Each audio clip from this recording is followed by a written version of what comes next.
Dacă lucrezi o perioadă mai îndelungată într-o încăpere cu același set de monitoare și lucrezi, spre exemplu, vreo 10 ani într aceeași încăpere, tu începi să înțelegi care e acustica, să înțelegi care e sunetul, să înțelegi cum o să suni proiectele tale sau lucrul tău în afara studioului. Dar dacă ai o experiență mai mică și nu prea ai reușit să înțelegi care e acustica și care sunt particularitățile studioului tău, sau mai bine zis, care sunt părțile negative din sunetul care iese din studioul tău, asta trebuie timp. Eu am timp, dar totodată mi era foarte interesant să înțeleg care totuși este situația la mine în studio și aud eu de fapt aici și cum lucrez eu, deși lucrez așa cum lucrez, deși sunetul meu iese așa cum iese din studioul meu și deși el sună așa cum sună în afara studioului meu. Nu spun că el sună rău, sună bine, dar mie mi era interesant care e situația de fapt. De asta mi-am cumpărat microfon. Microfonul e de la SonarWorks Sound ID Reference. E un microfon de măsură și acum măsurăm acustica la mine în studio.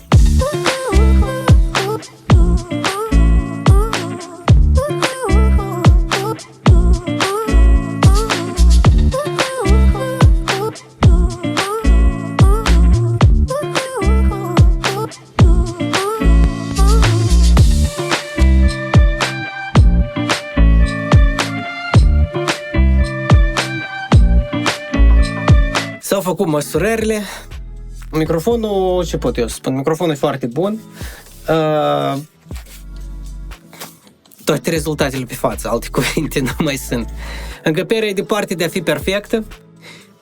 Partea importantă este că eu știam despre asta. Eu știam foarte bine unde sunt părțile slabe și unde sunt părțile forte. Deci în părțile de sus, după 2000 de Hz în sus, e aproape că linear. Problema stă în 70 de Hz, care rezonează la 140, pe urmă 280 și tot așa. Deci chiar se vede în curbă, se vede rezonanțele astea.